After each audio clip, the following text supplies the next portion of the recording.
Hello, adventurer. It's good to see you. You have made it to the morning grind. Welcome, welcome. It's the live stream at the beginning of the Geekverse, where we talk about all types of topics in geekdom, gaming, and fantasy, with an emphasis on being constructive and creating the things that we want to exist in the world. It's all on the grind, Sizemore. Can't be too fine, can't be too coarse. That's exactly right. There are a lot of adventures to be had today. Dungeons to explore and monsters to slay, and who knows what a random encounter might send our way. That's why we have to prepare, so settle in now for the morning grind with your favorite beverage in hand. Tea? Or maybe something a little stronger. I've got a few bottles of the old Wynyard left. Whatever you want. Pull up a chair. Dude. If you're feeling fancy, how about a cappuccino? Or a frappuccino? Or how about an espresso? Just tea, thank you. Sounds good to me, Gandalf. Whatever you want. I'm just glad you're here. Everyone is welcome. You can just watch if you want. You don't have to worship anything you don't want to worship. Thank you, Mike. But be forewarned. Sometimes we get really strange characters around here. Wait, what's that you say? Why can't you come and be a part of the stream? My wife would disown me. Oh no, I bet she'll be fine with it. Come on in. Am I scared for my safety? No. What are we supposed to do? Everybody do the secret handshake.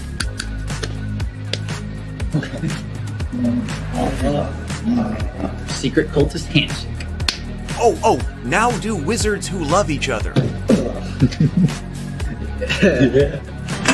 This, my friend, is a science. I still don't have gifts, but it's fine. It's all on the grind, son. Can't be too fine, can't be too coarse. Dude, this would be a sick place to bring the band. Indeed it would be, Dave. It really would. I'm seeing more people coming in. Welcome, glad to have you here. Oh look, here's someone new. Is this the cultist meetup? Yes it is. Come to hang out? Please accept me. I have nothing else. Okay, we accept you. Everyone's welcome here. Brought some snacks. Well, that makes things even better. You want some coffee? I don't drink coffee. You sure? It's cultist coffee. What makes it cultist coffee? I'm a cultist and I'm drinking it. Oh. Then I'll have some. What exactly is going on here? I'm seeing more people coming in. Welcome. It's so great to have you. Oh, and look, here comes another stranger. Can we help you? Yes, fellow cultists. I could really use some food. Oh yeah? Welcome. We have donuts. Oh, it's me. I'm glad I'm here. I'm sure you have a few questions for me, though. What's your name? Who do you work for? What god do you worship? Great questions, Rob. I'm Steve King, and I worship Nyarlathotep. No, not really. I'm just Heath, and I won't be worshiping anything this morning. But I will be your host. Welcome to the office. We're going to have a great time. I've got my coffee ready, because now it's time for the morning grind. If you could become a fish, that would be amazing. Then I could command you with my mental fish powers. Hey, good morning. Good morning, everybody. It is good to see you. Welcome to my home. Welcome to the office, and welcome to the morning grind. Today, we are going to be taking a look at Chainmail. We were going to be doing some more of the Dungeons & Dragons white box. I don't know if that color of that light's right, but whatever. We're going to be looking at more of the Dungeons & Dragons white box, which we were looking at on Sunday.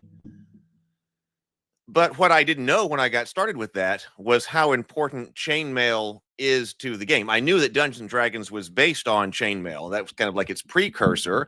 But what we found out as we were going through the white box is that it says that you're actually supposed to have a copy of Chainmail at the table with you. And I didn't realize that. And we were about to get into the combat section and all of that. And I didn't really understand some of the charts. And so I thought, oh, you know what we should do? We should go back and actually take a look at Chainmail first, so we understand what's supposed to be sitting here at the table with us as we have the original white Dungeons & Dragons box. So we'll go back to that white box after we understand what Chainmail is. So good morning, everybody. That's the that is the plan for today.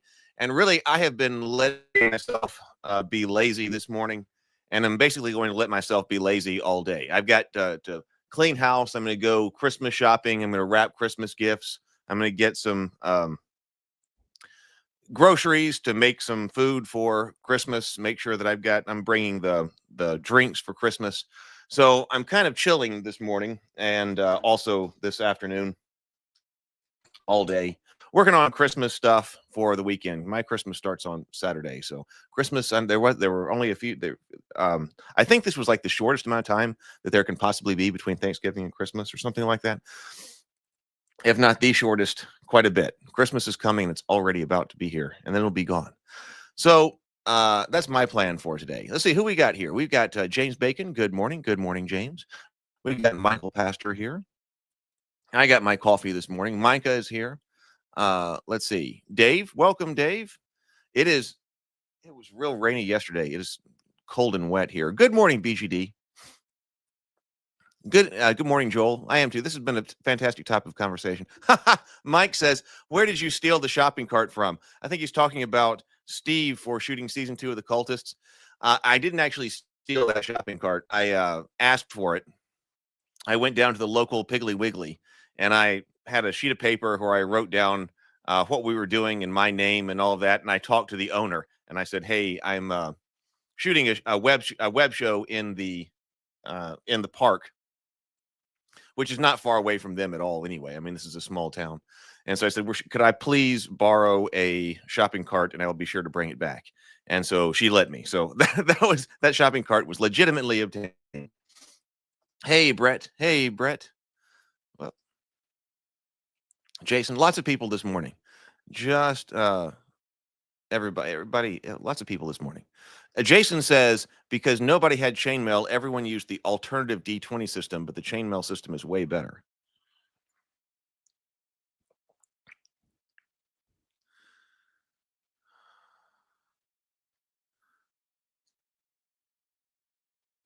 All right.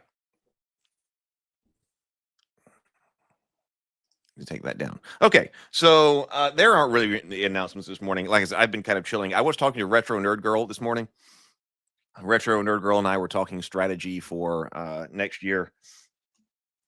I'm really hoping. I got a few more videos using practicing with these AI tools. I've got a new video I want to do that's kind of using these tools in a different way, and I still want to reach out to more. So I've got a couple more that I want to do, but I'm really hoping that in 2025 I can really focus on the story videos and world building. And I am looking forward to that. So let's go ahead and go into this. But first, let's do our breathe and sip. Everybody got their coffee. I've got my coffee this morning in the Witch's Brew mug. So Witch's Brew right here. So let's take 2 deep breaths. This is the mental health portion of the show. Let's take 2 deep breaths. Deep breaths in, complete exhales, and then take a sip of your favorite beverage this morning, whatever it happens to be. Let's breathe and sip. Here we go. Let's breathe.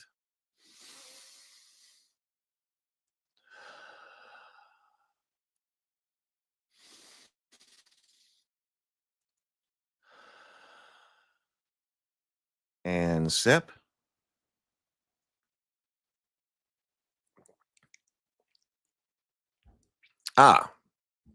Dark roast coffee this morning. A little bit different from what I ordinarily have, but tastes good. All right. So here is the version of Chainmail that I've got. And I did notice that this says 2nd edition. So, oh my God, 2nd edition. What is that? Do I need to go? But actually, as I scrolled down here, I immediately found out that this was 2nd edition, copyright 1972, 1st edition, copyright 1971. So these two are right next to each other. It's not like what we think of this. It wasn't like a different edition that came out years later or something like this. So I think this is still good enough for our purposes right here. So one thing I did want to check though, that was brought up. I meant to bring this up before, because I believe this should be available on Drive-Thru RPG. Chainmail Drive-Thru.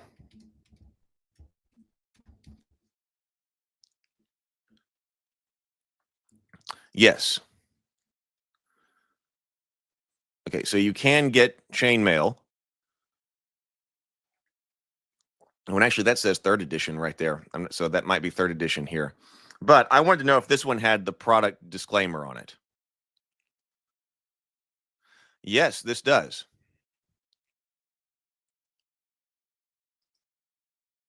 So this says, so if you go on Drive-Thru RPG, it says, we Wizards recognize that some of the legacy content available on this website does not reflect the values of Dungeons and Dragons franchise today. Some older content may reflect ethnic, racial, or gender prejudice that were commonplace in American society at the time. These depictions were wrong then and are wrong today. This content is presented as it was originally created because to do so otherwise would be the same as claiming these prejudices never existed. Dungeons & Dragons teaches that diversity is a strength, and we strive to make our D&D products as welcoming and as inclusive as possible. This part of our work will never end. So is that the standard kind of disclaimer right there? So this does have that disclaimer on it. Because as was brought up in the comment section yesterday, which I actually meant to comment on and will comment on again, like when we were reading the D&D book yesterday, did anything we went through like warrant a content disclaimer? I don't think so. So that's the standard disclaimer. Okay. So this one has it on there too. So we will keep a lookout. So obviously this is before TSR, I guess then.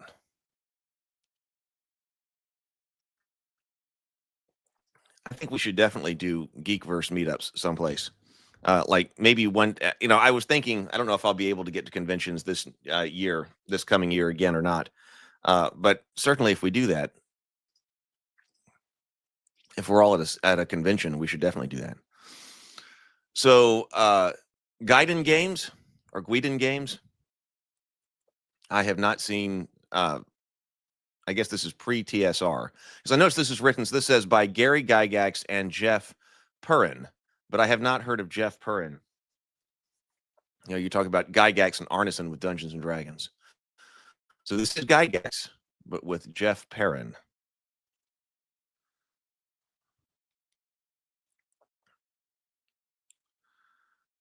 And so this is 1972.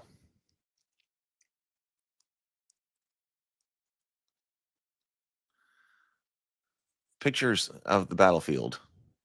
Difficult to make out. But okay, so here's the introduction. Let's see. They basically disclaim everything prior to 5e. Even the 4th edition player's handbook has that disclaimer. Oh, whoa.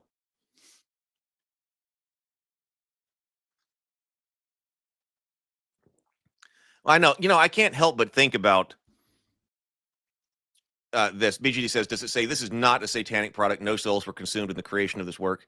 I can't help but think that it's a lot like that. That, for all, it seems like there's always a reason to not play Dungeons and Dragons, right? And first it was satanic, and now it's something that is no longer socially acceptable for all different kinds of reasons. At least the versions that we used to play. Hey, Bearded Devil, welcome.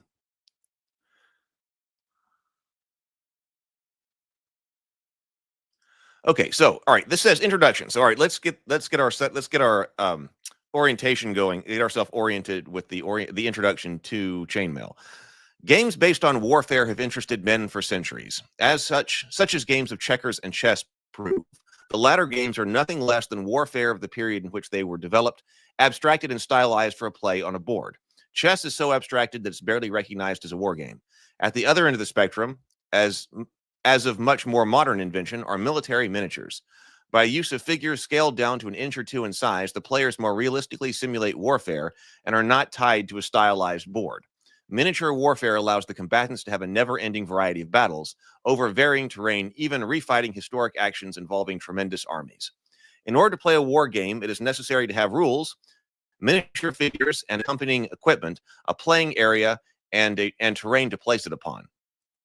There can be no doubt that you have fulfilled the first requirement, for you have purchased this set of rules. Your troops can be any scale that you desire. The playing area of the battles are fought upon.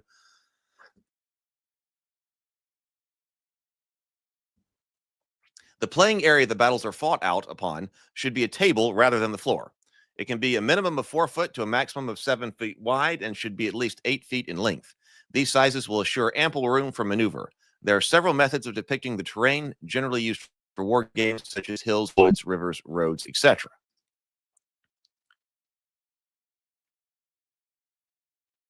Oh, the Outcast, you did? The Outcast Creative says, oh my God, I used to own these rules. Right.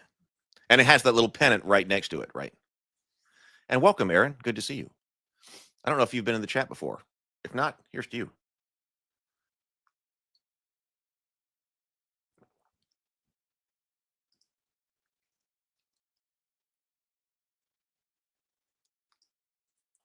So first, you can utilize odds and ends to simulate terrain or buy commercial material from your hobby supplier, or lay them out on a flat surface to form the battleground. Scraps of wood with the edges and corners smoothed are pyramided to form hills of varying size and elevation.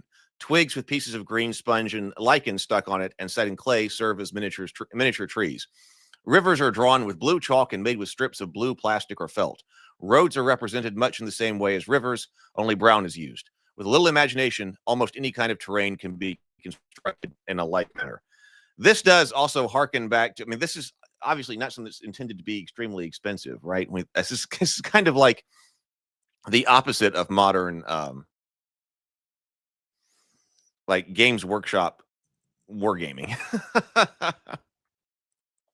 That the purpose here is, hey, we're trying to play this game. The hobby isn't necessarily at this point making all of this. The more advanced method is to construct terrain on 2x2 pieces of masonite or similar materials, sculpting hills, gullies, ridges, rivers, and so forth on with plaster, paper mache. Trees and houses are set up in the soft modeling compound, and permanent sections of wargaming terrain are thus made. When a game is to be played, the terrain blocks are simply laid out to form the kind of battlefield desired.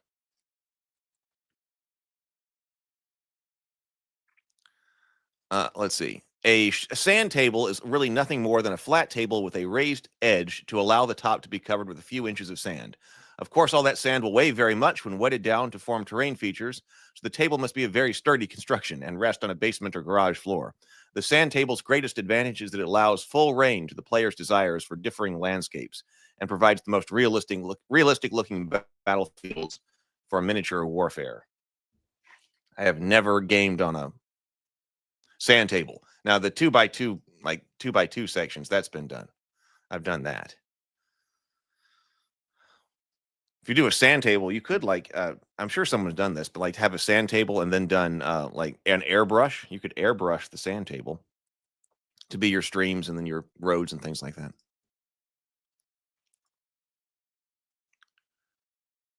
Oh, BGD had it. I'm kicking myself that I don't have my physical copy of Chainmail, which I acquired from an FLGS circa 1980s.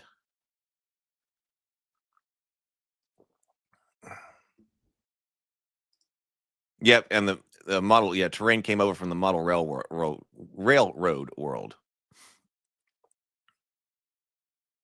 So that's why Dungeons and Dragons was only found in model hobby stores. Yeah, so I guess that makes sense for like the hobby gaming.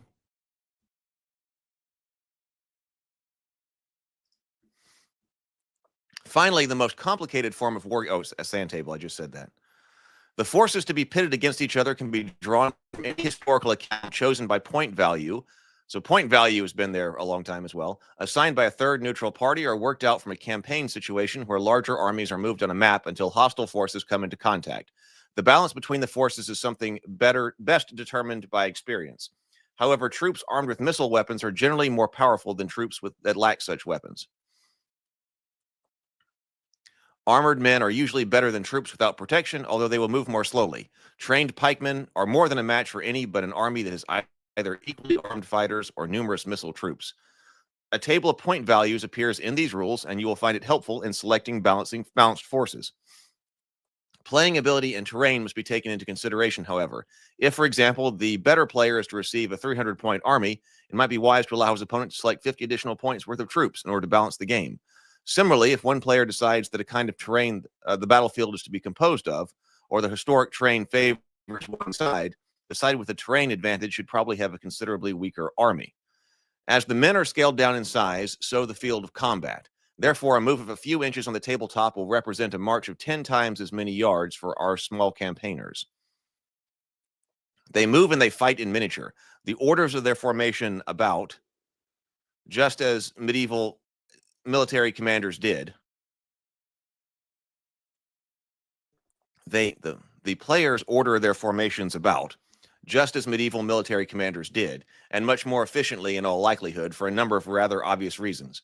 But the proof of the opponent's ability only comes in combat situations. Here, each figure will only do as well as its known capabilities foretell, with allowances for chance factors which affect every battle, such as dice throwing in miniature warfare.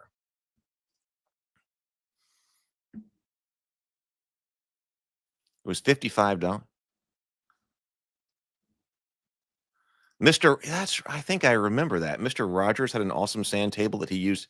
He didn't use enough to set up the neighborhood of make-believe. Hey, Michael.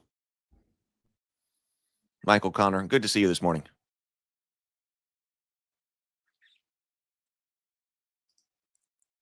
All right, so the different kinds of troops fight in relation to each other kind.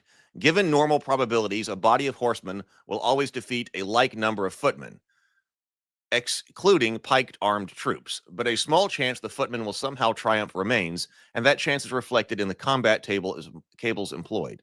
Note that should the infantry manage to surprise the horsemen by attacking from the rear or flank, they have a much improved chance of winning the combat or melee. Thus, when movement is scaled to size and a set time period during which the scale movement takes place, combat is based on the historically known capabilities of each particular kind of fighting man, and then expressed as a dice rolling probability in relation to like and differing types of soldiers. A close simulation of actual combat is thereby attained. While a pawn can always take a knight in a chess game, a similar situation will seldom occur in miniature warfare. But the knight cavalry just might fail to take the pawn infantry when a battle is fought in miniature. In addition, the mental and physical condition of the men and their morale is taken into consideration in the game.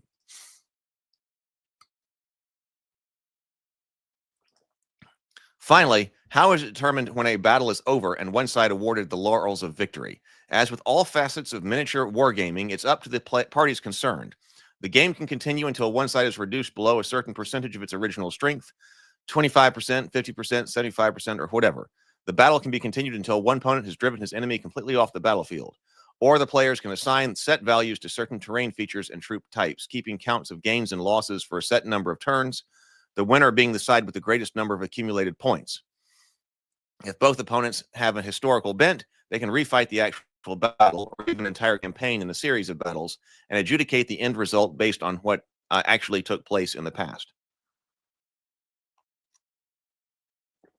With no other form of wargaming, or nearly any form of game for that matter, with no other form of wargaming, or nearly any form of game for that matter, is the player given the scope of choice and range for imagination that miniature warfare provides. You will have carte blanche to create or recreate fictional battles or historic battles, and the following rules will, as closely as possible, simulate what would have happened if the battle had been fought in reality. Somebody's got a siege tower here, it looks like.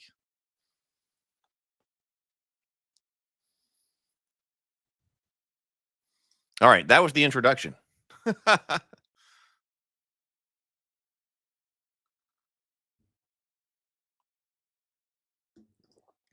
So this is Chainmail. Okay, I guess this is actually getting started. The Middle Ages was probably one of the best known but least understood periods of history. We do not pretend that these wargame rules will add significantly to anyone's knowledge, albeit they do reflect medieval warfare reasonably well. But they have a secondary purpose. Besides providing you with an exciting and enjoyable battle game, we hope these rules will interest the wargamer sufficiently to start him on the pursuit of the history of the Middle Ages. Such study will be at least enrich the life of the new historian, and perhaps will even contribute to the study of history itself. The LGTSA, the LGTSA medieval miniature rules were developed primarily for use with Elastilin and Starlux figures, which are 40 millimeter scale. However, they may be used equally well with any scale, including the inexpensive Airflix Robin Hood and Sheriff of Nottingham 25 millimeter plastic figures. Although these rules have been thoroughly play-tested over a period of many months, it is likely that you will eventually find some part that seems ambiguous, unanswered, or unsatisfactory. When such a situation arises, settle it among yourselves, record the decision in the rule book, and abide by it from then on. These rules may be treated as a guideline around which you form the game that suits you. It's always a good idea to append the rules to allow for historical precedence or common sense. Follow the spirit of the rules rather than the letter. Okay, I was wondering, LGTSA is Lake Geneva Tactical Studies Association. Okay. We've got confirmation of that elsewhere. A ratio of figures to men assumed is 1 to 20. The ground scale is 1 inch to 10 yards, and 1 turn of play is roughly equivalent to 1 minute in time of battle. The troop ratio will hold true for 30 millimeter figures, but if a smaller scale is used, it should be reduced to 1 to 10.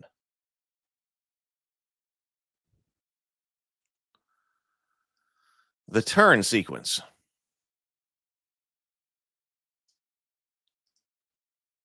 The move-counter-move system.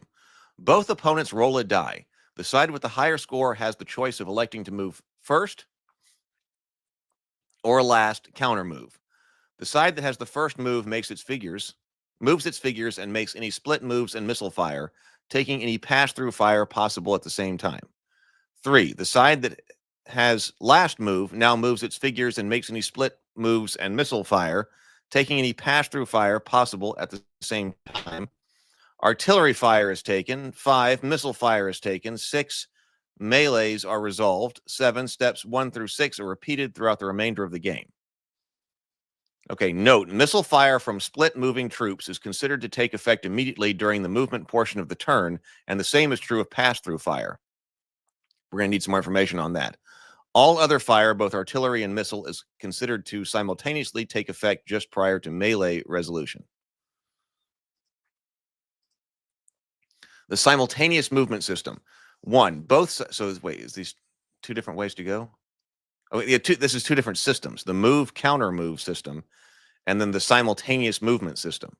So 1, both sides write orders for each of their units, groups of figures of like type, including the direction of movement and facing. Both sides move their units according to written orders, making 1/2 of the move, checking for unordered melee contact due to opponent movement, and conducting split moves and missile fire and taking any pass-through fire. Then the balance of movement is completed as ordered. Artillery fire is taken, missile fire is taken, melees are resolved. So note, exact orders for each unit, a group of fighters with a like type must be given.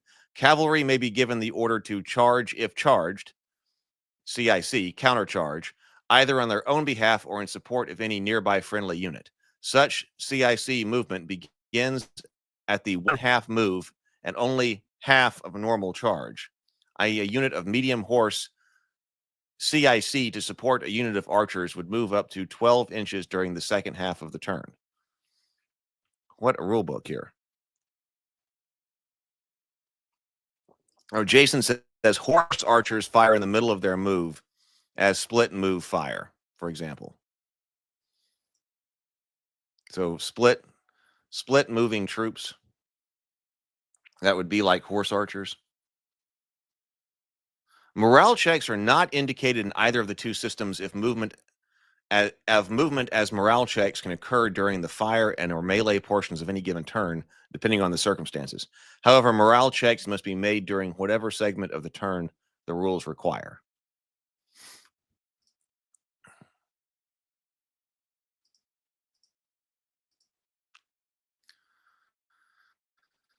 Type of terrain and effect. 1, hill. Slows movement 50%. Prevents all charges. Slows movement 50%. Prevents all charge moves, but movement downhill is at normal speed.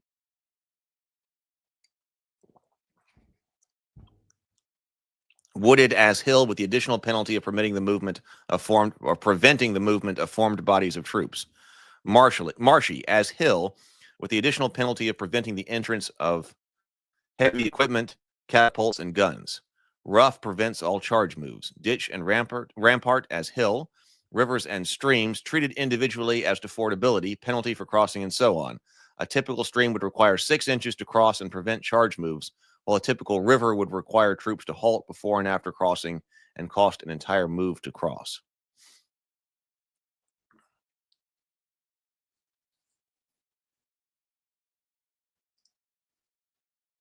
Terrain selection. Often it becomes difficult to devise a new terrain for a battle, and we have found the following to be useful. On a number of 3x5 index cards, draw the following: 2 with rivers, 1 with marsh, 1 with pond, 1 with gully, 2 with woods, 1 with rough ground, 4 with variously shaped hills, and 8 blanks. Each opponent draws up to 4 times. The weaker or defending side draws first. Terrain is placed anywhere on the table at the drawing player's option. This system makes for some very interesting games. So you're going to draw each opponent to all these things are going to be on the table. Two with rivers, 1 with marsh, 2, 3, 4, 5, 6, 7, 8, 9, 10, 11, 12, and 8 blanks. So you're making up a deck that you're drawing from and letting players put those down.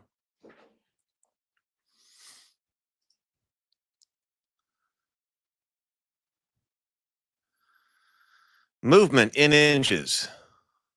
We've got standard movement, road bonus, charge move, and missile range. I guess that meant that with the blank card, meant that you don't get to put anything down, or that the terrain will be open.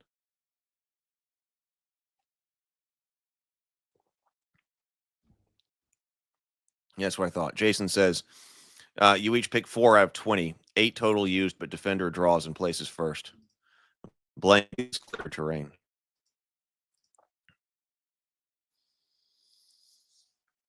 So armored foot, move 6, no road bonus. Charge move 6, missile range NA. Heavy foot 9. So missile range 3. So this says troops armed with throwing axes and spears, such as Vikings and Saxons, fall into this category. The heavy foot. Catapults and cannons, it sends you to a special section for. So your infantry are moving 6 inches or 9 inches. One that's like Swiss pikemen are moving 12. Lightfoot archers moving 9. Arquebusiers and crossbowmen are moving 12. Turk archers are called out at 9. I'm sure that's for Crusader style games. Heavy horse, medium horse, light horse. Up to 24 inches for light horse with a charge range of 30. Oh, light horse also has a missile range of 18 inches. Heavy horse does not have any missile range.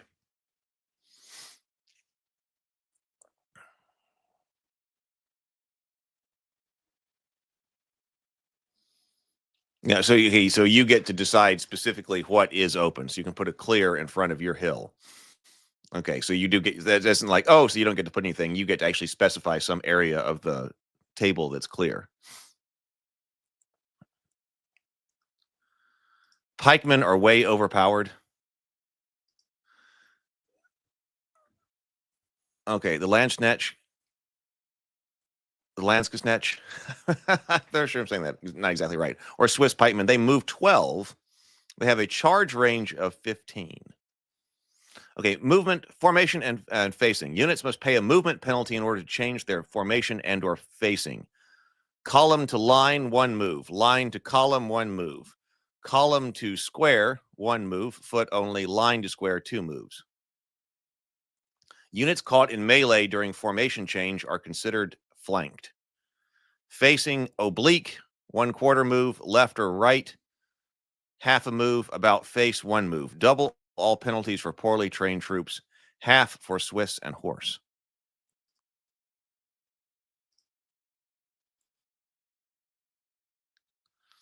Aaron says, if you can have plate armor in fantasy, you can also have an arquebus.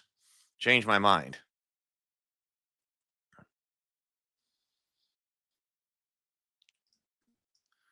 Fatigue. Continued activity brings on weariness. Moving 5 consecutive turns, moving 2 consecutive turns, charging, then meleeing, moving 1 turn, charging, and then meleeing 2 rounds, or meleeing 3 rounds. When troops fulfill one of the following, they become fatigued. Oh, that's, you got to keep track of what they have done on multiple turns. That's not something I see in a lot of game rules. Is this the guy's 4th round moving or 5th round moving? He moved for 2 rounds, then charged, then meleeed. When any troops fulfill the above, they become fatigued. They attack at the next lower value. Heavy foot equals light foot. They defend at the next lower value. Morale value drops -1 on values and dice rolls. Movement uphill equals 2 normal moves per uphill move. The Swiss or the Landsknecht double move numbers for fatigue. 1 turn of non-movement fully restores fatigued troops.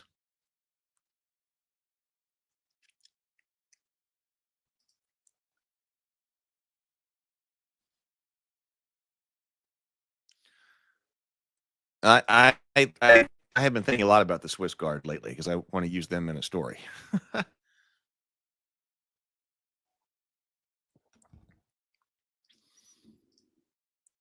Missile fire, excluding gunpowder and catapults, number firing.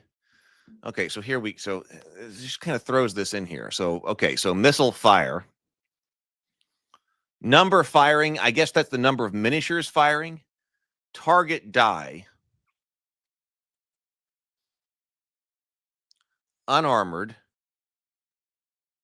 1 to 2, 3 to 6. Half armor or shield. Okay, target's up here. So number firing, I think is this over here. Okay, target is unarmored or 1/2 armor or shield. And then die is beneath that right here. So die 1 to 2. I guess these are 6-sided. And so target, what you're shooting at, unarmored foes, half armor or shield. Oh, and then okay, down here, fully armored.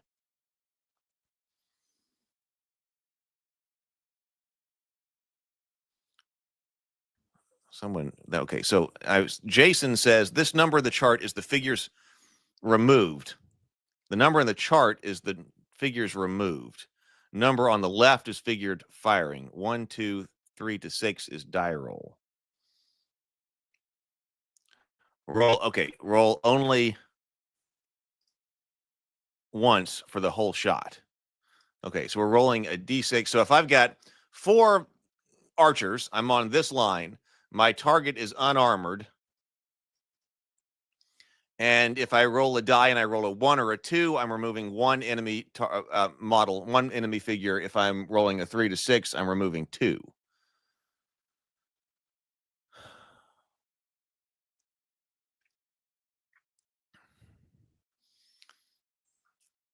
If I've got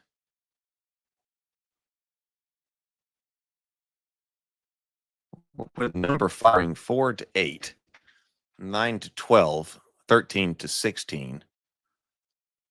I guess that's because if the target is fully armored, then shooting with 1 to 3 just isn't enough to do anything. Maybe that's it. I need at least a group of 4. Okay, correct. Yep, 1 to 3 archers can't hurt fully armored.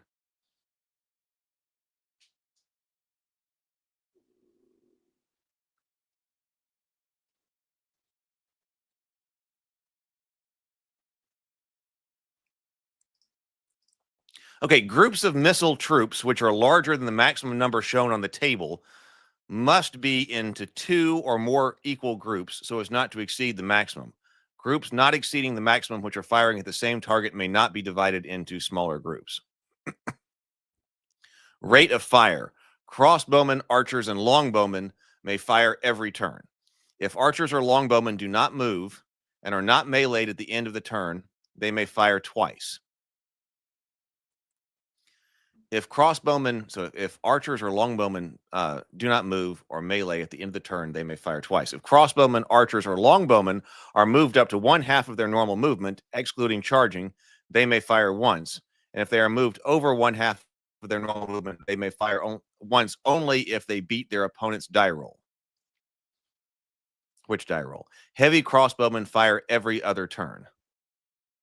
They may move up to 1/2 of their normal movement, excluding charging, and still reload or fire. But if they are moved over 1/2 of their normal movement, they must beat their opponent's die roll to fire, and no reloading is allowed. They add 1 to missile fire die rolls.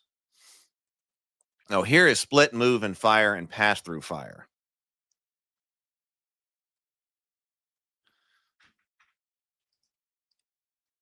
So, split, move, and fire. Horsemen armed with bows are permitted to perform this type of movement. To accomplish a split, move, and fire, the horse archers move up to 1/2 of their normal movement, immediately conduct missile fire procedure, and continue to move out of the balance of their normal movement, not to exceed 1/2 of their normal movement.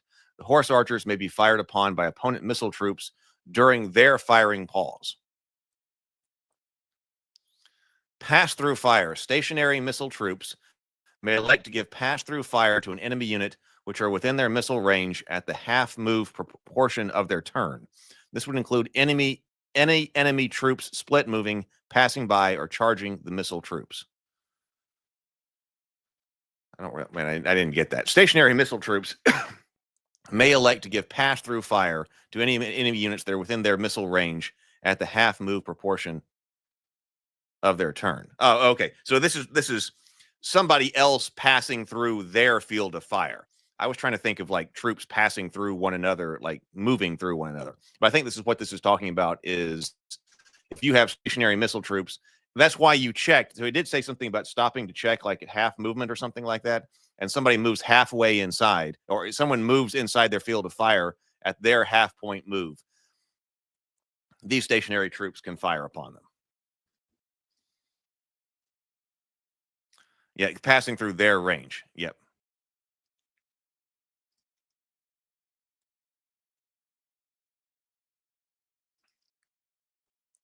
So arc of fire, we've got footmen 45 degrees left or right, horsemen 180 degrees left, 45 degrees right.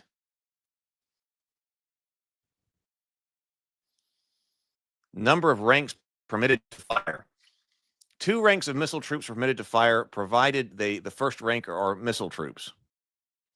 Additional ranks of missile troops on significantly higher ground are permitted to fire as if they are composed of the second rank. Note this missile range is measured from the first rank.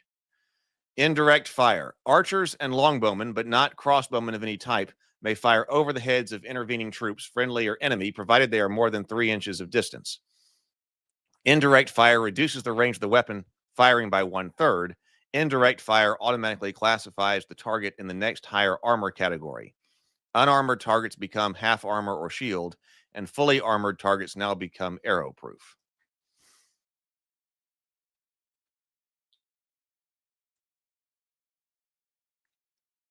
Let's see. Cover. Soft cover, cover such as brush, woods, waist-high fences, and walls will reduce missile casualties by 1/2, drop all fractions. Woods and overhead cover such as roofs prevent all indirect fire. If indirect fire is possible, then casualties will not be reduced by cover. Movable mantlets and walls and arrow slits make targets behind them, including missile troops, fire through such slits, arrow-proof unless indirect fire is possible. Throwing axes and spears. These missile weapons are treated as any other missile weapon, except they may fire only once per turn. They must always fire at enemy troops charging them, and they may not fire indirectly. Catapult fire. Minimum, maximum. Light catapult, heavy catapult. Hit area. For the hit area, cut a circle plastic disc to the diameter stated above.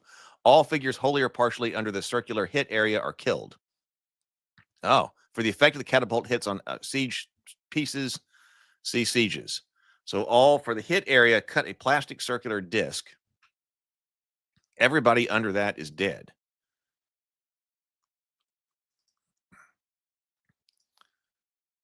Which is silly. How do we target that? Like, how can you immediately target? Like, can you just directly target as long as it's in that range? I was looking for some kind of roll or something. Right. So you can ride down the side of that. I was talking about the differences in your fire arc from left and right cavalry. Light catapults fire every other turn, and heavy catapults every third turn, provided they are fully crewed and have not been moved during the previous 2 or 3 turns, as the case may be. Full crew and reduction in rate of fire for partial crews are shown below. Additional crew above 4 do not add to the rate of fire. Only trained crew may operate artillery. Arc of fire, 45 left or right. Indirect fire. All catapult fire is considered indirect and occurs no penalties because of this.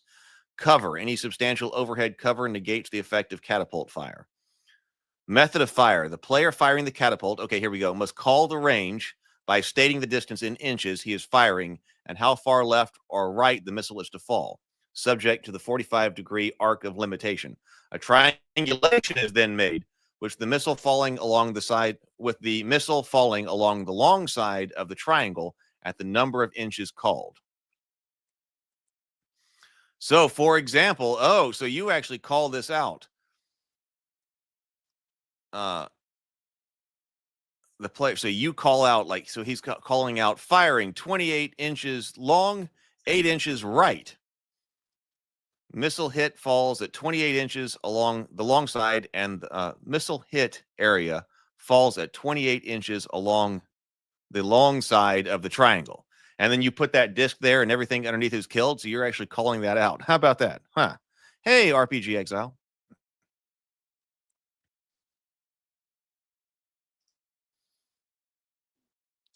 So yeah, that's that the quality of your artillery has to do with your ability to estimate ranges.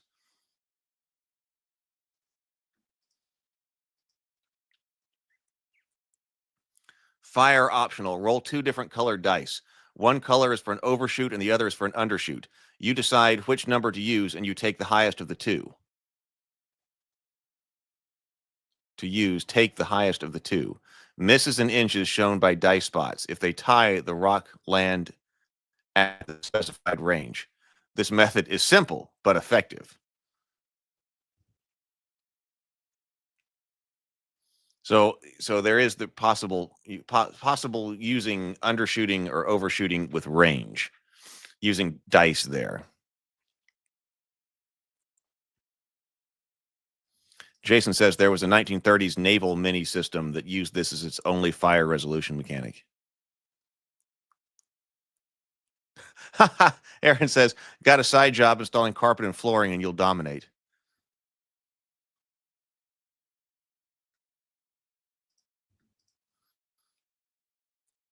Gunpowder weapons. Regardless of the armor classification of the target, arquebusiers will kill any figure they hit. When firing, arquebusiers roll an accuracy die for each man and use the following hit table. Range to target, score to hit.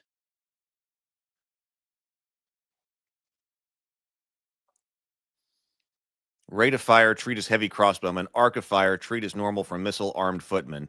Indirect fire, no indirect fire is permitted.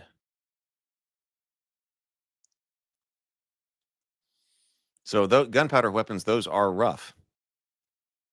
1 to 6 inches is basically an automatic hit. 1 to 6. 0 to 6 inches.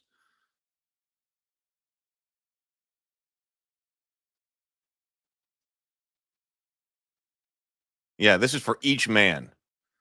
When firing, arquebusiers roll an accuracy die for each man. Yeah, that seems pretty overpowered. Seems like it. I don't know how often you're within 6 inches. I don't know, or how many you get. I guess it depends. Cover. If the target, if you're close to them, you're gonna take a lot of damage. Cover. If the target is up to 1/2 concealed by hard trees, deduct 1 from the score of the accuracy die. If the target is over 1/2 concealed by hard cover, deduct 2 from the score. Bonus. Arquebusiers who fire while their weapons are resting on a strong support add 1 to the score rolled on the accuracy die. Like a wall. Okay, cannons.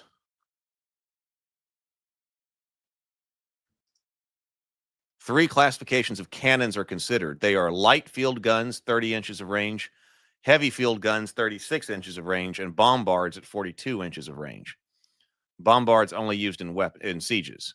Rate of fire, treat as catapults. Arc of fire, treat as catapults. Indirect fire, only permitted with bombards.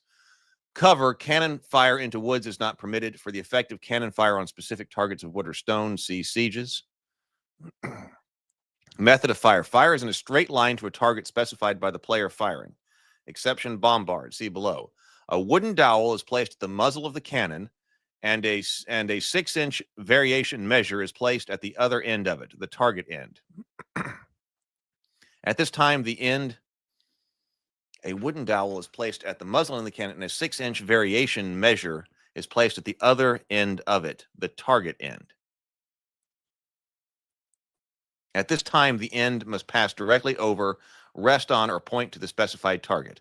The center of variation measure is placed at the far end of the firing dowel.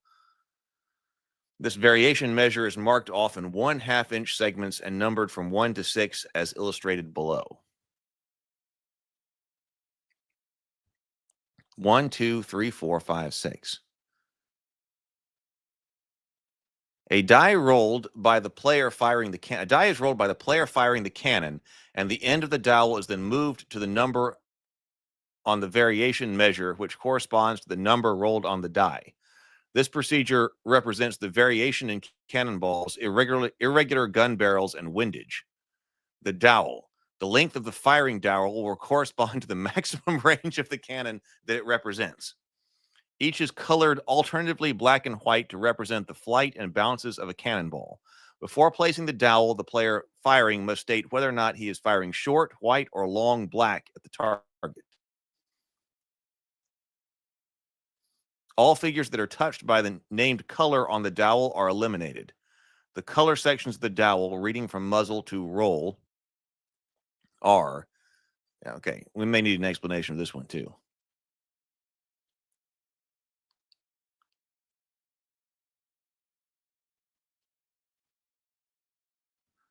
The 6 inches is the side-to-side distance.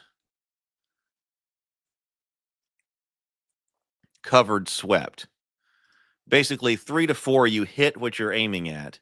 1, you miss 3 inches left, etc.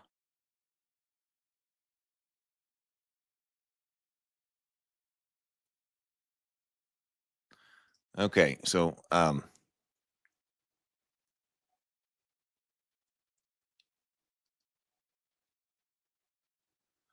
okay. The wooden dowel is placed at a 6-inch variation measure is placed at the end of it, the target end.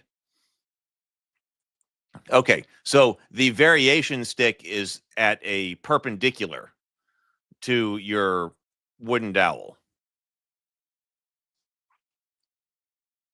I was trying to put it parallel to your ranged dowel.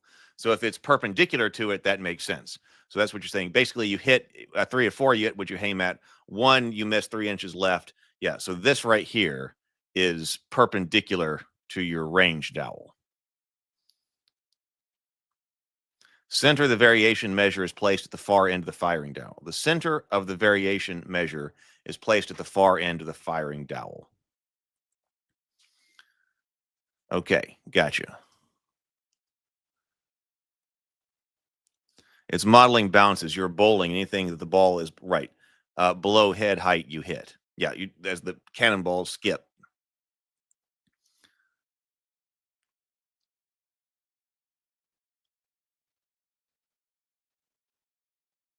Right.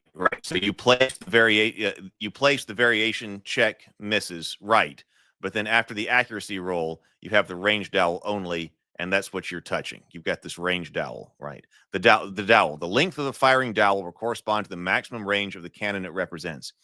Each is colored alternatively black and white to represent the flights and bounces of a cannonball.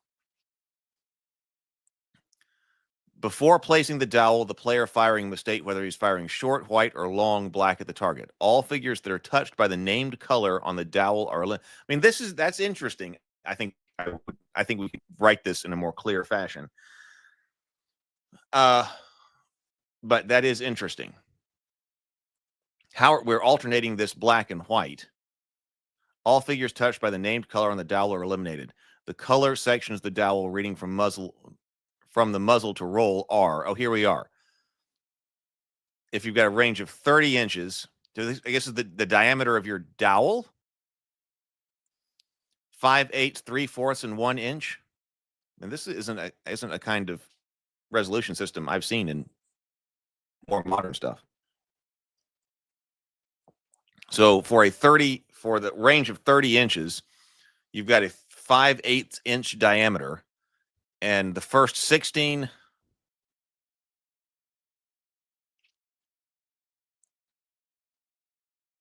is that right? First 16 inches, then another 9, that'd be 25. Yeah. So the first 16 inches are white, the next 6 inches are black, the next 3 inches are white, and then 5 inches black.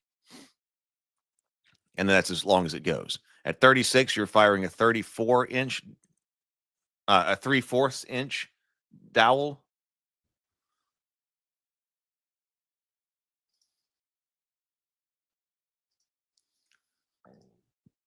And then 1 inch over here. No, I mean, that's interesting. Any terrain features which impose with any section of the dowel stop the flight of the cannonball to that point. These terrain features include high ground, barricades made of substantial material, wood planks or stone, trees, etc. Objects the height of a man will stop the flight of the cannonball if they are substantial and fall within the color section named for hits. A body of water will likewise stop the flight of the cannonball if it's passed over by a section of the dowel.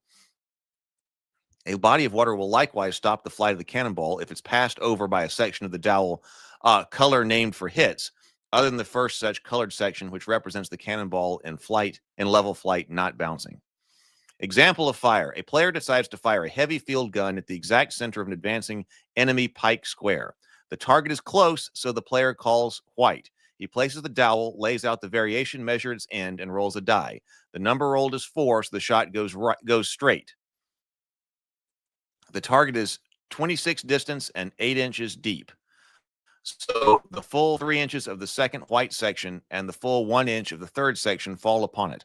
All figures touched by the white sections of the dowel, including figures not named as the target, even friendly troops, are removed as casualties. 30 inches is the light field artillery. You either fire short and hit the first 16 inches, or you fire long and skip over that and then hit the next 6 inches. Right.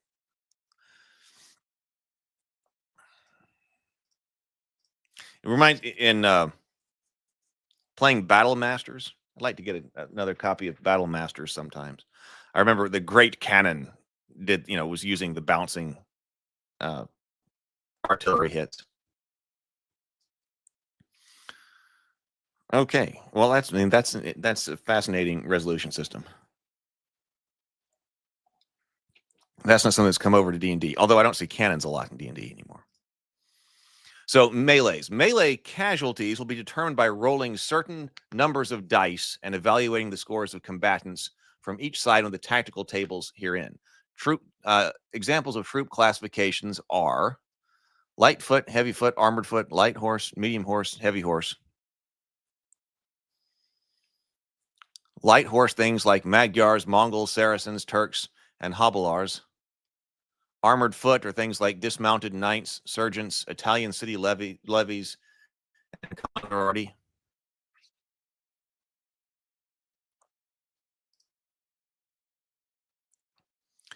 Yeah, so Aaron says, if the punitive scale is 1 to 20 or 1 to 10, how many cannons does one figure represent? The English reportedly have 5 cannons at Cressy in 1346. I'm not sure. Exactly. I was kind of wondering that myself too. When I was talking about what Jason's talking about, the fire channel. Like, is that because there are several? It's a battery of artillery. I haven't seen that as we're going, or is that actually supposed to be the width of a cannonball? Since the figures are supposed to be multiple people, maybe that is supposed to represent several cannonballs coming in. I'm not sure. So the charge move is permitted only when melee contact is expected during some portion of the turn.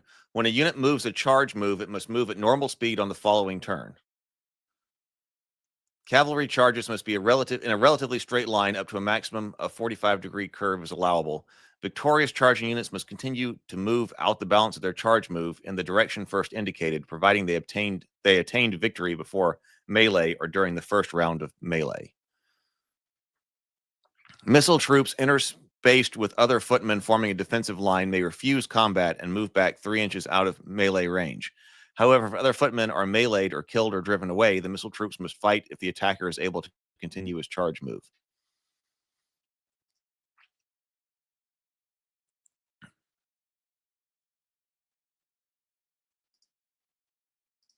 They should give Fireball that mechanic.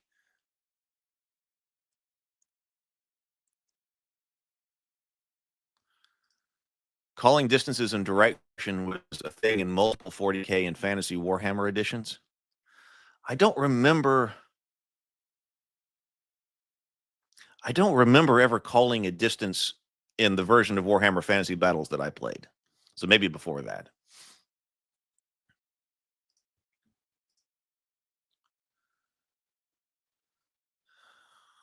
So so we do have a system here for mixed units.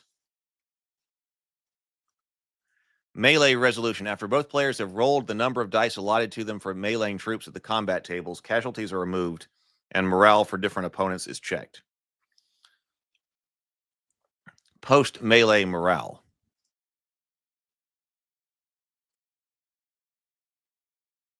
Jason says there's a whole section on fantasy in this rule set. That and individual combat where a D&D connection comes after these pure miniature rules. So post-melee morale. The side with fewer casualties determines the positive difference between their loss and those suffered by the enemy. This number is multiplied by the score of a die roll and the total noted. The side with the greater number of surviving troops who were involved in the melee determines the positive difference between his survivors and the enemy troops who were involved in the melee, counting by type and multiplying each by the following morale rating. Peasants, lightfoot and levies, heavy horse, light horse, armored foot, and janissaries, etc. Both sides total the scores, arrived at steps 1 to 3 above, and the side with the lowest total reacts as follows. So it's how many people died versus how many people are still there.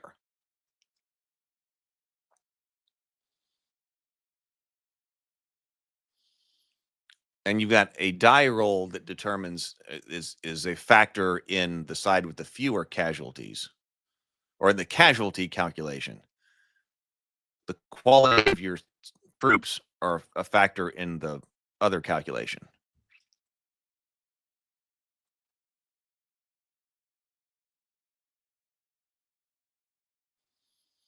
Rodney says, hey, Rodney. Rodney says, just a read through is so good for people familiar with BX, OD&D, and AD&D. So much stuff goes all the way back to the LGTSA minis rules in Doomsday 5, the precursor to Chainmail. I agree. Yeah, Michael says, 50th anniversary is a great time to be doing this.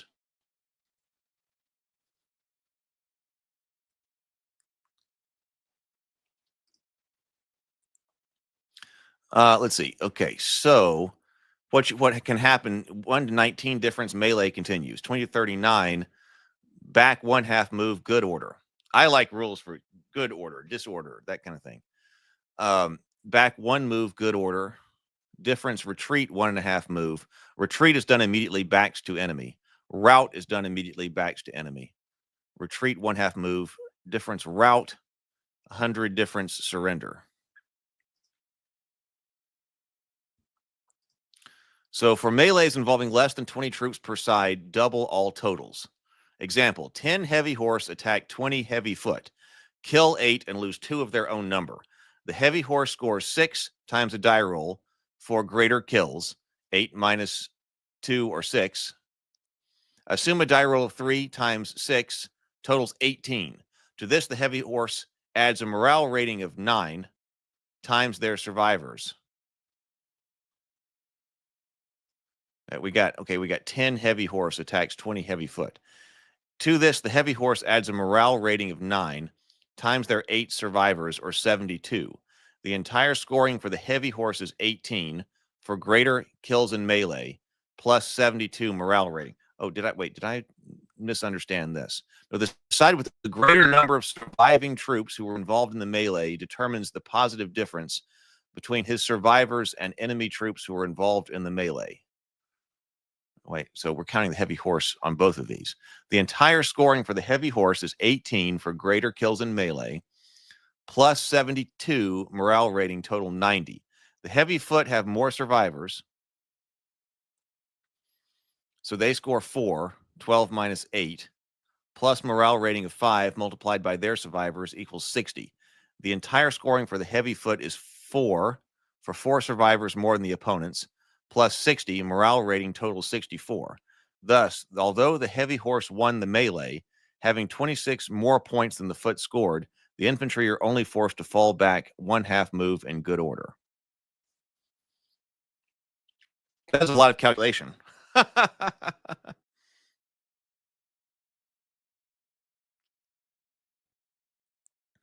That isn't only the it isn't only the difference in 2.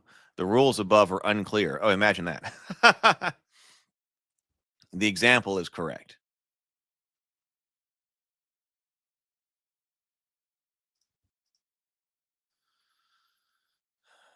So, I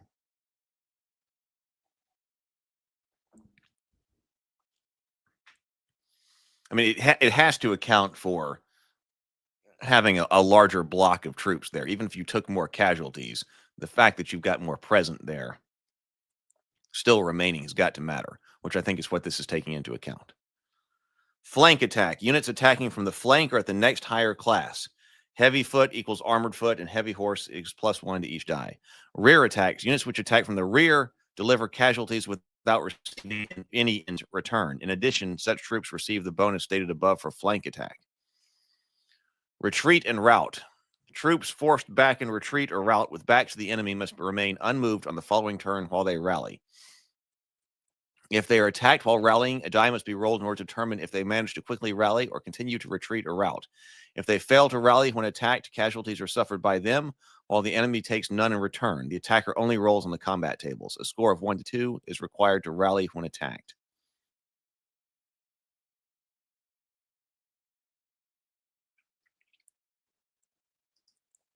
The point is, Jason says, I'm so glad Jason's here. The point is you count survivors by their morale weight, which varies by troop type.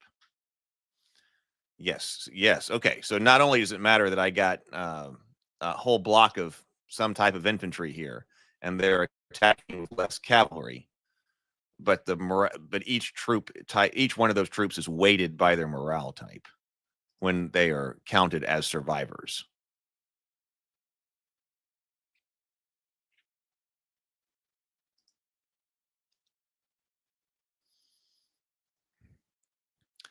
Okay, continued retreat or rout. If a retreated or routed unit is forced to or voluntarily continues to move, they must be diced in order to, I guess that means rolling dice, not chopping them up. If retreated or routed unit is forced or voluntarily continues to move, they must be diced in order to rally them in later turns. If the required score is not made, the unit must immediately be moved again. Another turn of movement noted on their records, because that's important for being exhausted. So here's the idea that you're keeping track of, I guess, unit by unit. And then they must check again on the following turn. Any unit that retreats or routs off the table is removed for play for the remainder of the game. Turn of retreat or rout. First, automatic on next turn if not attacked. Second, 3 to 6. Third, 6. Fourth, automatic removal from play. Missiles cannot be fired into melee. All types of troops are considered to control the space 1 inch on either side of themselves to stop infiltration. Units within 3 inches of melee may be drawn into it if the player to whom it belongs so desires. However, the unit that joins in melee cannot have been moved over 1/2 of its normal movement during that turn. The unit joining melee may move up to 6 inches into battle.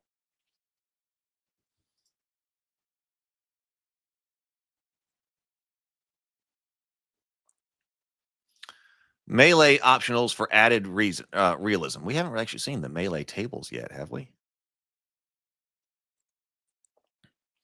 Melee optionals for added realism. Prisoners. Before the losing side falls back to, on a melee, both players roll a die to determine if any prisoners are taken by the losing side.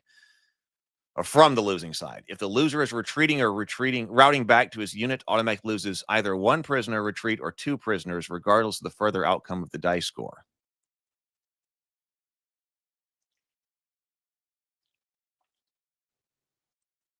Prisoner table.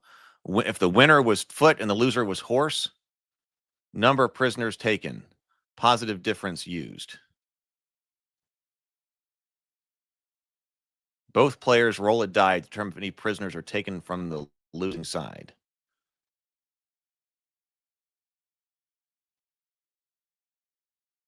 A guard of 1 man per 5 prisoners must be maintained at all times, or prisoners escape. Escaped prisoners may fight normally on the turn following escape. And that's interesting. Keeping track of the number of your troops that are now dealing with prisoners.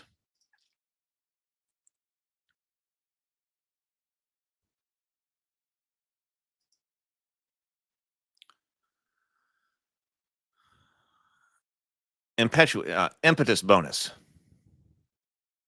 Heavy foot, armored foot, and all horse units receive impetus bonuses when they charge into melee across smooth, level terrain or down moderate slopes. Such troops add an extra die to their normal number shown in the combat tables. Cavalry. When standing, horses will defend normally but will return casualties at the next lower level. Heavy becomes medium, medium becomes light, and light return casualties as if they were armored foot. This does not apply after the first round of melee. Standing horse is defined as cavalry not ordered to move on the turns attacked when simultaneous movement is used, and B, cavalry not moved during the turn melee was originated, or not moved on a previous turn to melee or meleeed before being able to move on the succeeding turn when move counter move is being employed. The hedgehog. Only Swiss and Landsknecht pikemen can form a hedgehog. If 10 or more of these troops are in a square type formation, pikes and pole arms facing outward in all 4 directions, a hedgehog has been constituted. A hedgehog can move at 1/2 speed and may never charge. A hedgehog will never be drawn into neighboring melees. It may be attacked only by troops armed with like weapons, pikes, or pole weapons. Yeah, that's true. You can only really use that option if you have individual figures, not fixed troops, not fixed to the same unit base. Which, when I was making up the Kings of War army, I really liked having a whole unit on a, a unit as on a unit base. I did like that.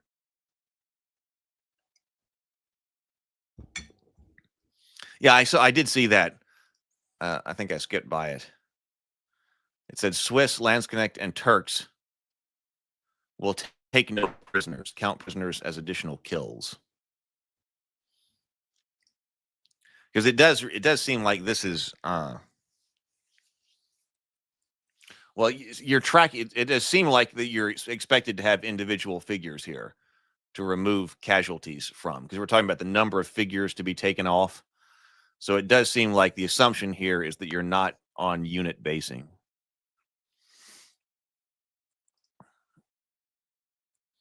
Instability due to excessive casualties. When casualties from any and all causes exceed a certain percentage of a unit's total strength, morale for that unit must be checked by rolling 2 dice.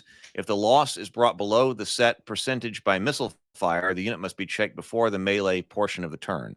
If the loss is brought about from melee, the unit must check morale after melees have been completed for that turn. If the unit remains stable, it need not check morale again until such time it suffers losses to the stated percentage of its original strength. But at that time, it must be removed from the table for the remainder of the game. So it need not check again until such times it suffers losses to the stated percentage of its original strength.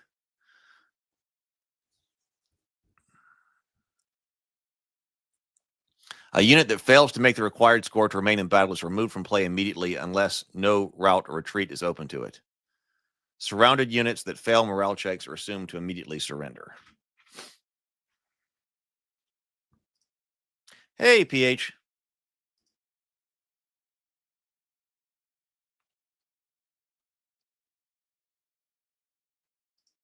So if you look at pictures from Gygax and others at the time, they had individual, that's the brand name, right?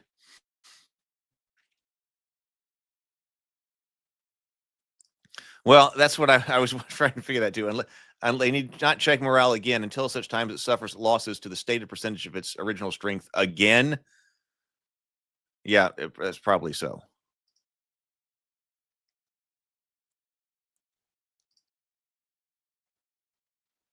Early Tony Bath rules for route. You rolled 1d6 inches for each individual figure. Ah.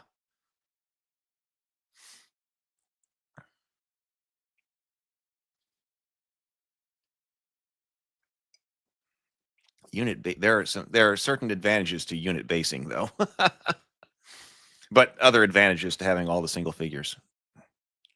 So the 50% ones will fight to the last figure. The Swiss pikemen, again, right there with that. Heavy horse Norman knights, mounted knights.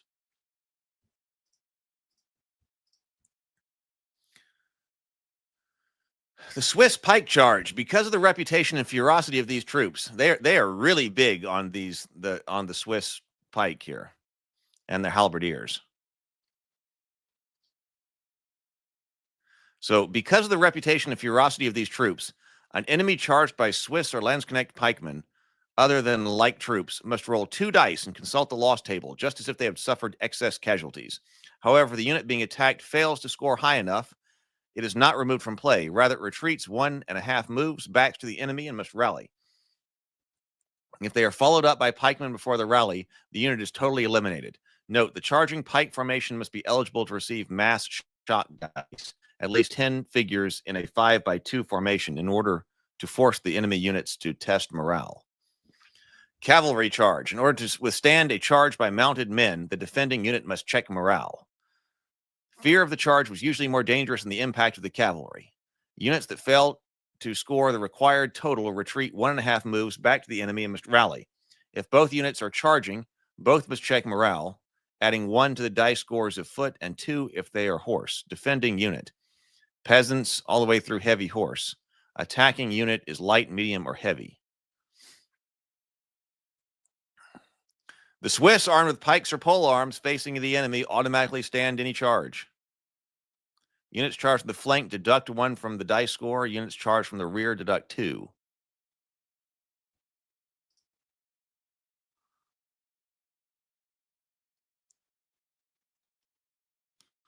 They had to add that part so a single pikeman didn't go around scaring everyone else.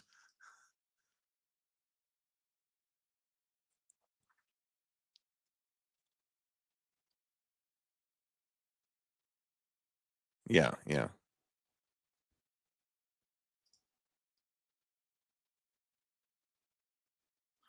Micah says the Swiss pikemen and the Landsknecht were given so much more leeway because they were professional mercenary groups. War was their business, not something they were levied to do.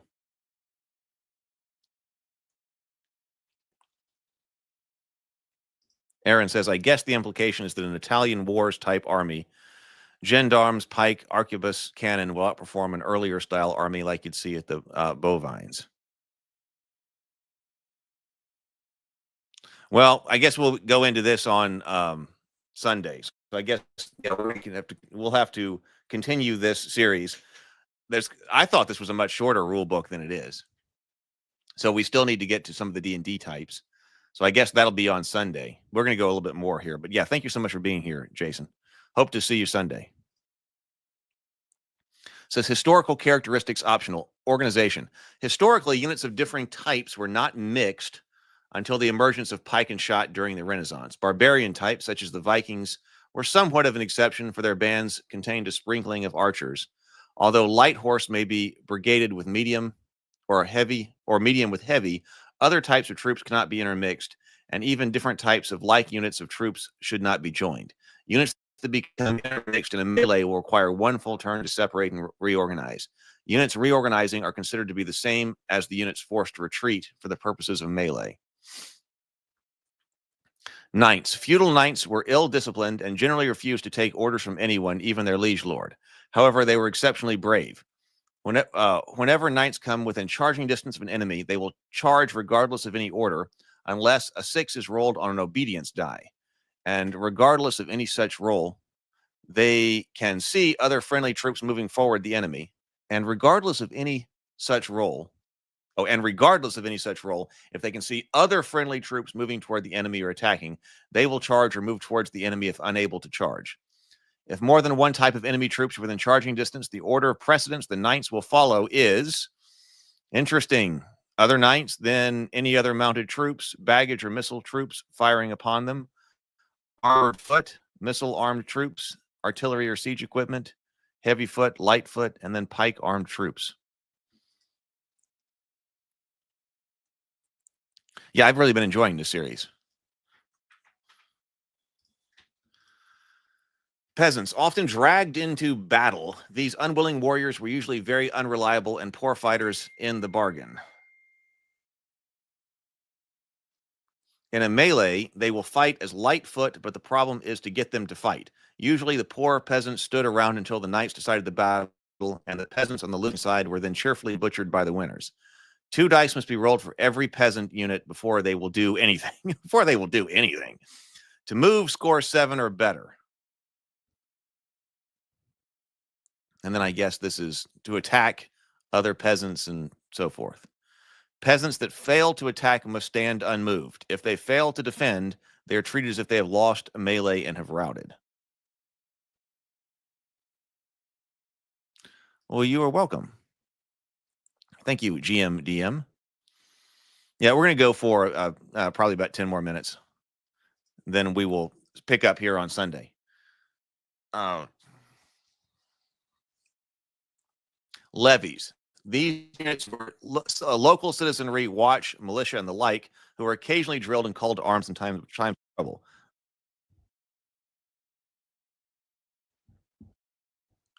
They were used most often by the Italians and Flemish. In fact, the Flemish pikemen were good fighters if properly supported by cavalry, but it was hopeless for them to take on the field without such support. Take the field without such support. As they were citizen soldiers, they were poorly trained, half disciplined, and fought en masse. Their chief arms were the long spears, various pole arms, or pikes. Levies should be treated as heavy foot unless otherwise stated. The Flemish add 1 dice scores when checking for morale. Mercenary troops. Practically any kinds of troops can be designated as mercenaries. For example, an army that normally would be unable to field a body of pikemen could do so by opting to hire a formation of mercenary pikemen. The trouble is these troops are likely to change size at the drop of a hat, full of silver, naturally. For each turn, a die must be rolled to see what they will do. Well, that doesn't sound so good. If 1 is rolled, they merely stand still that turn, doing nothing except defending themselves if attacked. If a 2 to 5 is rolled, they will obey orders. If a 6 is rolled, a second die must immediately be made. 1, more pay, stand, no attacking or movement.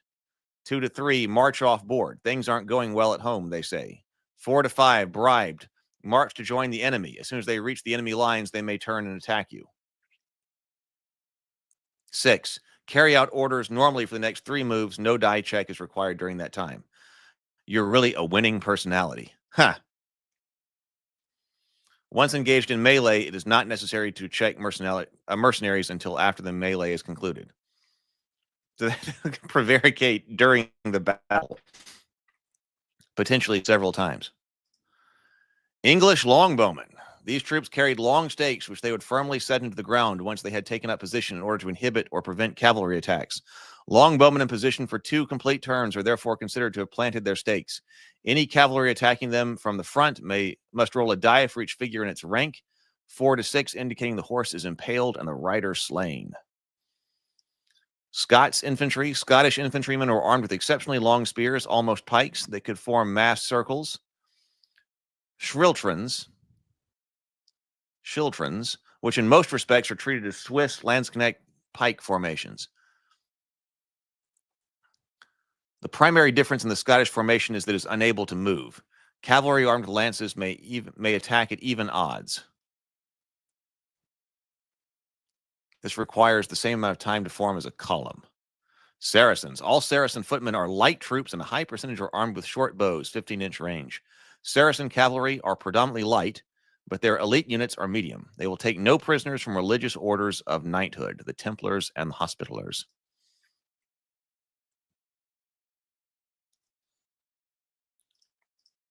Oh, Rodney says many of the rules come from other systems.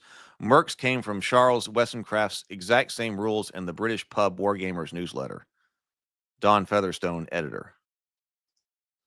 So you could trace this back even further. Religious orders of knighthood. Such troops will never surrender. And when morale are called, they will fight on normally. They receive +1 on all morale dice due to their elite nature. Army commander. Generally speaking, most of the troops look to their leader for moral support, and would fight harder when he was nearby, probably in hopes of recognition and reward. If the figure representing the army commander is with a body of troops, it's the first time we've had this kind of rule come up, that unit will add 1 to the score of each die it must roll. 2 dice adds 2. However, the army commander will suffer the same fate as that unit should it fail to make a required score. Any unit within 12 inches of the army commander will also receive a bonus of +1 to that score on any die they must make. The army commander will automatically rally any unit it joins, but if he leaves that unit before having stayed with it for 3 complete turns, it will return to its former unrallied status. If the army commander is killed or captured, all units on that side must check morale as if they had taken excess casualties and at a -2 from the die. The army commander will always be the last unit killed in a unit, regardless by missile fire or melee. Mercenaries are not affected by the army commander. Wow. All right, baggage. Loot was considered usually foremost the thought of the medieval soldier. Assume that each side has a baggage camp just beyond their baseline or point of entry into the table. Both sides secretly indicate on a map a 6-inch area, which will be the path to the baggage camp. Whenever an enemy unit comes within 1 normal move of this area, the enemy player must inform the opponent that the unit has the baggage. Whenever an enemy unit comes within 1 normal move of this area, the enemy player must inform his opponent that the unit has the baggage. On the next turn, the unit will move off board to loot,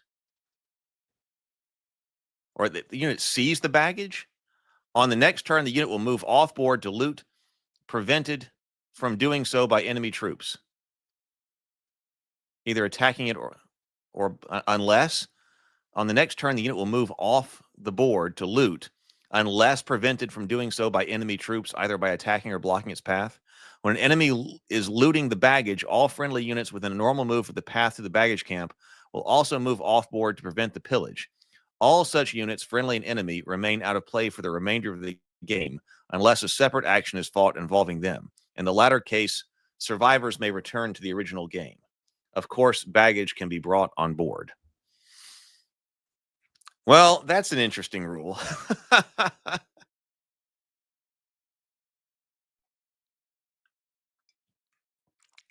I know why that's in there, because you hear about that happening. Well, this was going over here, but they saw the enemy baggage camp and decided to go and pillage that instead. And then we were planning on having this other unit go, but they noticed that baggage camp was being pillaged, and so they went and tried to fight off some guys, and so left the field. Better with Bacon says, yeah, the leadership. I was thinking about that too. I was thinking about the Warhammer Fantasy Battles leadership bonuses. Yep. The leadership bonuses, Warhammer Fantasy Battle editions, frequently units could test their leadership using the higher score of the general if it's within range. Yeah, this sounds like a precursor to that rule exactly. GMDM says, so many war game rules are similar, just modified for period. Used to do ancients for wargaming, and all these terms are very familiar. We've got optional weather. If the kind of weather has not already been established, roll a die, and the result indicates the prevailing conditions. Check by rolling die on even turns. Oh, so this is even something that's changing during the game.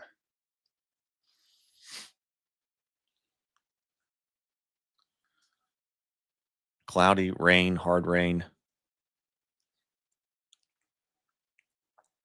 Sieges. At best, sieges are difficult to handle. The following rules will be helpful in conducting such a game, and suggested they be used in conjunction with the rules for man-to-man combat. And I'm guessing that the man-to-man combat rules are where we're actually getting toward Dungeons and Dragons. Targets and defense values. The point, so I guess if this is like you're building a castle by point value.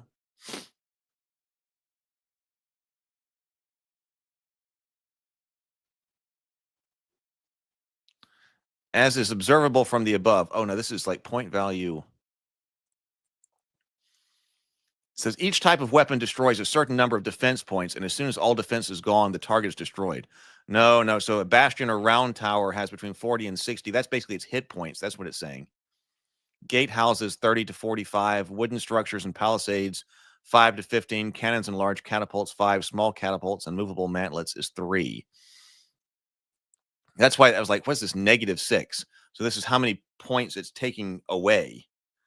As is observed, so each type of weapon destroys a certain number of defense points, and as soon as all defense value is gone, the target is destroyed. As observable from the above, bringing down the walls of a castle will be a long and perhaps perilous task, for the defender will have ample time to organize raid, organize and conduct many forays and raids before his defenses collapse. Bombards. During sieges, bombards may be used as high-angle fire weapons. So when firing, treat them as you would a catapult, being able to shoot over walls and hit an area equal to the catapult when fired indirectly.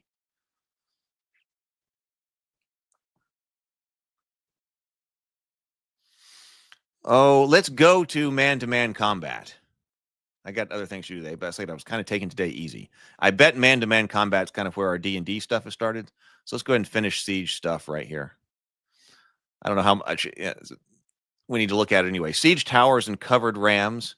Each of these pieces of equipment of 1 inch per turn for every 2 men pushing, with a maximum movement of 4 inch per turn with 8 men pushing.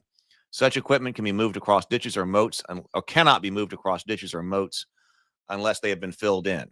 Siege towers will accommodate 5 assault troops in the drawbridge story and 3 on the top deck. Up to 5 figures per turn can climb the ladder from the ground to the upper decks. Covered war machines with rams, picks, or screws will do 2 points of damage to their target for every turn they are against it. The defender may disable such war machines during a turn of their operation if he rolls 9 or higher with 2 dice.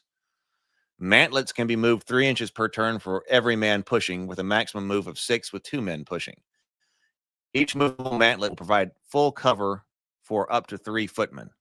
1 missile figure can fire through the slit of a mantlet without being exposed. Additional missile troops covering from behind the same mantlet will only receive protection equal to soft cover. Quite specific. Ladders. 1 man carrying a ladder moves 1/2 normal speed, and 2 men carrying a ladder with penalty. However, no charge movement is possible as the besiegers have already had as the besiegers always have an ample supply of scaling ladders. Treat them as indestructible. 3 men can climb from the base to the top of the ladder during a turn. Yeah, this is again, I mean, obviously this is assuming individually based miniatures. How else would you do this? Each man that goes to the top of the ladder will have to fight any defending troops within melee range of the wall. If there's no defender, the climbing man may move to a position on the wall, but only far enough to allow successive climbers room to stand at the head of the ladder. All combat is man-to-man. If the defending troops win a single melee against escalating attackers, a die roll is used to determine if the defenders manage to push the ladder away.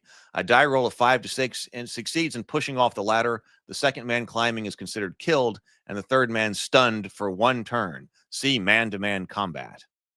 That is getting very specific.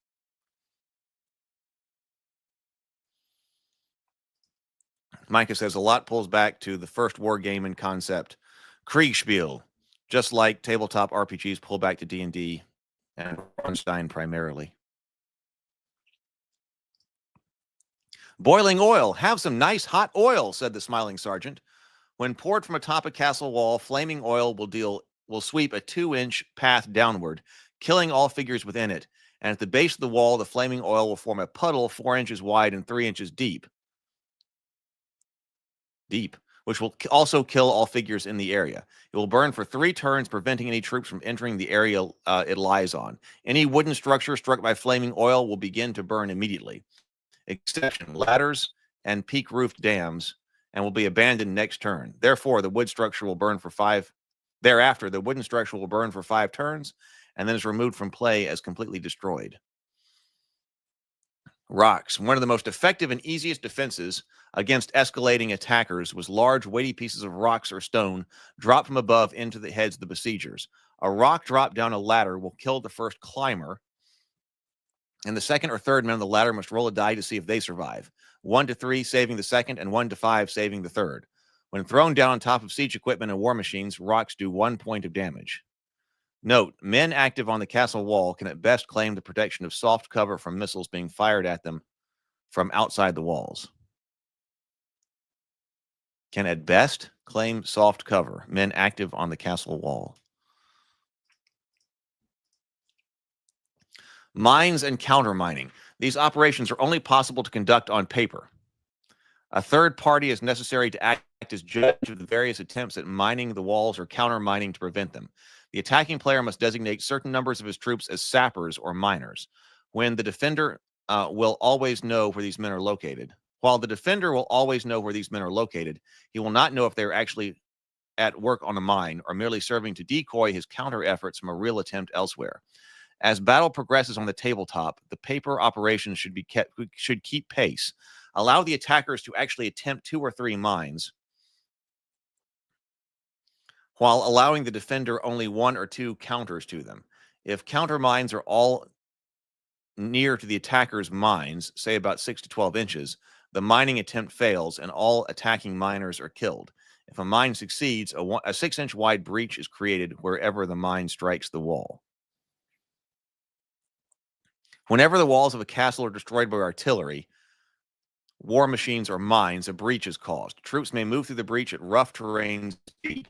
The defender may block a breach with abatis in 3 turns, providing no attackers are within it during that period. Abatis will act as a movable mantlet as far as protection and defensive values are concerned. Destroyed abatis may be rebuilt just as original abatis were built.